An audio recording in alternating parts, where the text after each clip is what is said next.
ça chauffe ici, dans 11e rue Lumete, résidentiel, Wapesika, siège, il y a grand parti UDPE, c'est Ali, Wapesika, organisation, Bazakoyamba, Haute Nyoso, Bato Nyoso, le grand monument, le grand baobab, Monsieur Etienne Tshisekedi qui nous a laissé un vrai soldat du peuple, un soldat qui nous a laissé un très grand testament, celui de nous prendre en charge. Et soudain, nous avons promis que nous allons prendre aussi tous les à côté, tout ce qui se passe ici présentement au 11e RI. Vous allez suivre en image comment la population congolaise, comment la population quinoise a manifesté son mécontentement vis-à-vis il y a freinage Salema, dialogue. La population en a marre, la population en a assez. La population a senga qui avant encore à Tshisekedi il faut basilisa régime particulier na bangwana.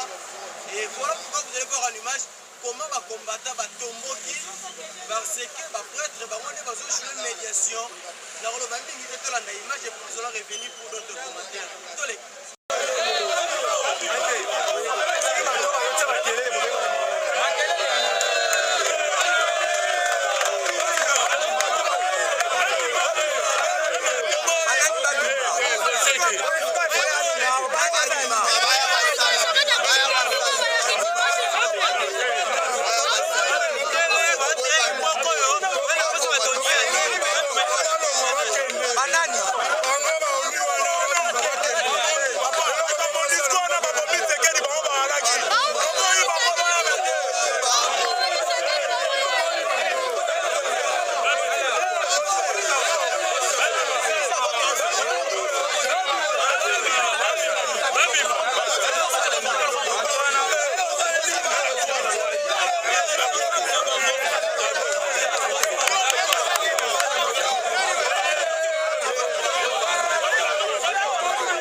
tosengi na bandeko nyonso ya sécurité bazwa bisika na bango. En tout cas, nous voulons voir l'ordre de la discipline régner ici.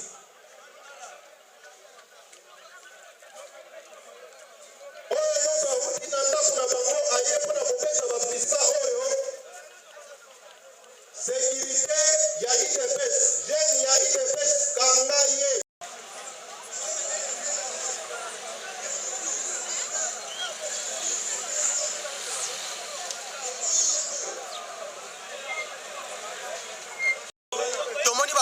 Botomboki problème nini? Monisco bazobeta biso masasi. Monisco aproteja Frère Kichongo. Monisco eza biso ke bakanga Frère Kichongo te. Lelo Frère Kichongo aza. Monisco akomosaka na biso. Monisco baza pour Kabila. Bapeo ya Kabila. Monisco tolingi bango ate. Bolingi te Monisco aya ne bemba ya Chichi. Ayate. Tolingi te. Monisco tolingi ete awa. Monisco toza na posa na ete. Ata bato akatolika tomoni makambo ekomeka fulu na Monisco na bato akatolika confiance eza lisusu na Monisco na basango bolingi mutu te bango lisusu te confiance eza pete Monisco bazali ba grand kabiliste na ba senko donc tolingi bango te bakende na lobi kama moto ennemi ya tata na bino soki tata kufi ayes kwa so ennemi na bino aza ndeko na bino moto asalaki akoti po tata na bino kufa lelo to yamba bango ba kompla papa na biso tolingi bango jamais tolingi bango jamais.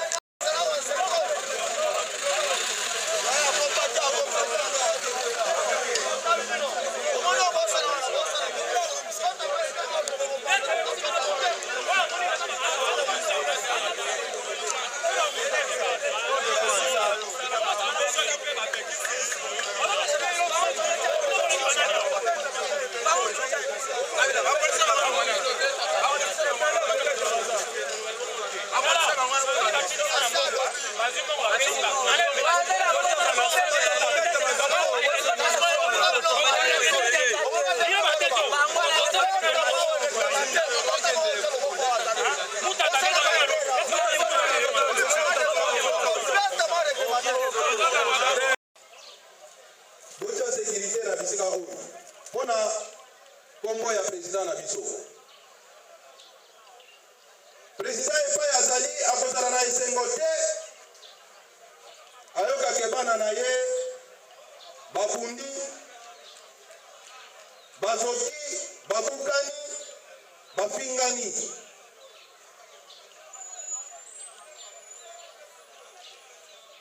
Tosengi kimia ezala.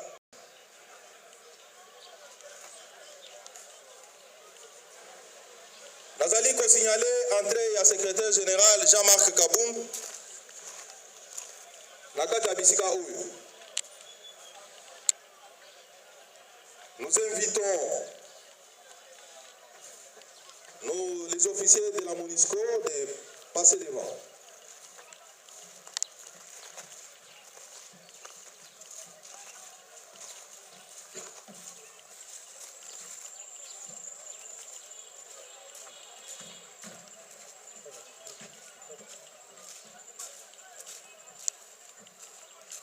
Combattantes et combattants, ici, je veux m'adresser à vous pour la toute dernière fois. Parce que Tokoki Kobanda, Kolobela Makambo, Moko Ana, Banda Toza Aote. Nous savons tous pourquoi nous sommes ici. Tokoki Kobungisa, président Nabiso, Tozali Africain. Ata soki tozaki na ba divergence na biso, ata soki tozaki kobunda, mais na ngonga matanga africain atiaka divergence na pembeni toleli nanu mowei. O tozali komona awa tokomi kosisteke yango ezali neti bato ya PPRD baza na kati na biso. Et l'occasion pour vous, de se prendre maintenant en charge. Pour nous vendre, mais maintenant, le président Bazobe Bissau Libana. Mais finalement, pour Kinda. Bande Konabiso Monisco Oyo. L'air Bazaki au Kangabino n'a pas manifestation. c'est eux qui vous faisaient libérer. Et ça, bango nde tozali kobenga na batelefone bazali kolala te. Bango nde bazali koya na bakasho bazoya na baprison mpo balibere bino. Boyebisanga eloko ya mabe bango basaleli bino mpo boatake bango. Tolobi na bino ake tozobanga nzoto ya président ekoma awa parce que bapolisier na milisi ya Kabila ekoki kozwa depuis ekima nango ndenge bakimaka na nzoto ya Marie Misambo. Na yango tozonegocie na bango po ete mokolo kore koya bango bankadre kor wana mabe eza wapi?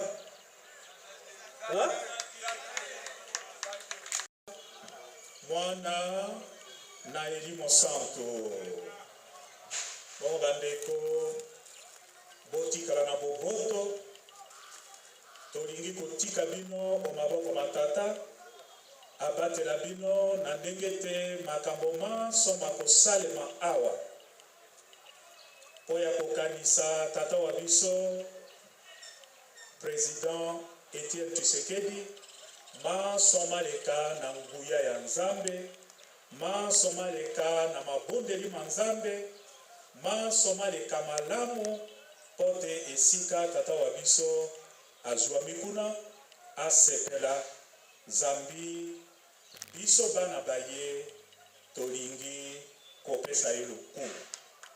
Bokonzi Nzambe azala na bino pe abatela bino. Merci na bino basa.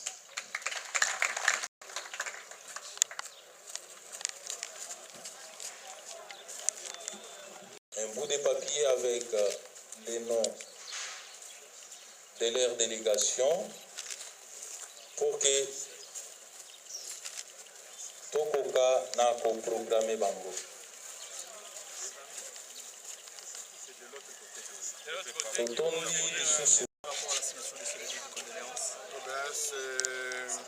naturellement une circonstance triste, conformément au programme élaboré par le secrétariat général de l'UDPS. La SENCO, représentée par son vice-président, est venue officiellement laisser son mot de condoléances dans le livre d'or préparé pour la circonstance. C'est pour nous l'occasion de renouveler notre attachement au combat qui était celui du disparu pour l'avènement d'un État démocratique, d'un État de droit. Et voilà, nous vous souhaitons, comme a dit le vice-président, que tout se passe dans les bonnes conditions. Quel sera alors le sort du Comité national de suivi de l'accord, maintenant qu'il sait qu'il n'est plus? Vous saurez, il y aura certainement une succession qui sera bien planifiée dans le cadre du dialogue. La famille demande à la SENCO de mettre en œuvre rapidement, de mettre en application l'accord du 31 décembre avant l'arrivée de la députée d'Etienne Tshisekedi. Que répond la SENCO? Il ne revient pas à la SENCO de mettre en application l'accord.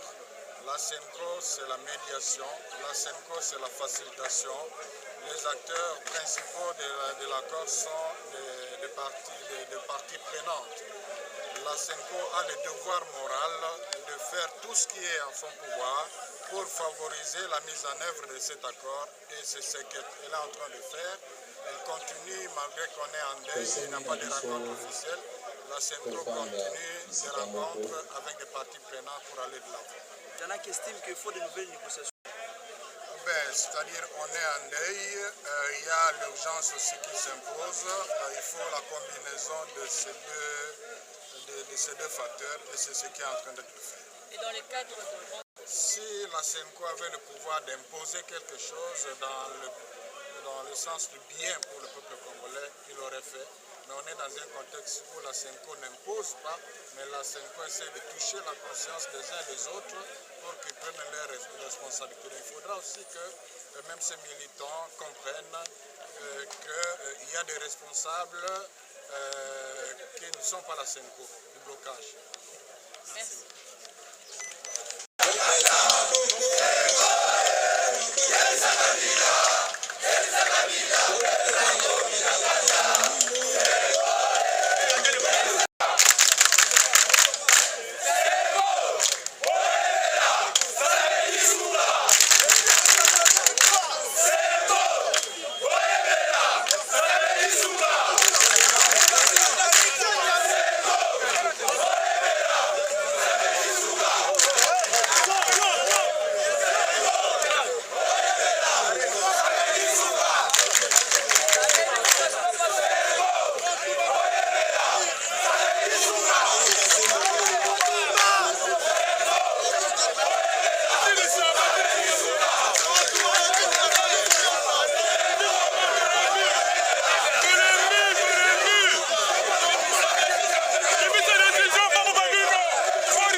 père à faire, M.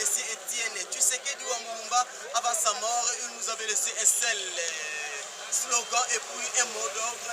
Le mot d'ordre plutôt, c'est le peuple d'abord. Oui, le peuple d'abord, le peuple s'est exprimé. En fait, j'aimerais souligner une chose. Il y a de ceux-là qui se disent que on a limité la siège à IDPS pour les Salema. Moi, je vais vous confirmer que pour les Salema, la population en a marre, la population à Lembi, a manifesté comme mécontentement. Depuis que depuis c'est pour dire que Mobulu ezate, mais peuple à la kisike a bon aye buzobo ezo salema. Yongo bomoni ba telemina ki ba sango ya Senko, une façon ya koyebisa bango ke to lembi to baye, boyebisa.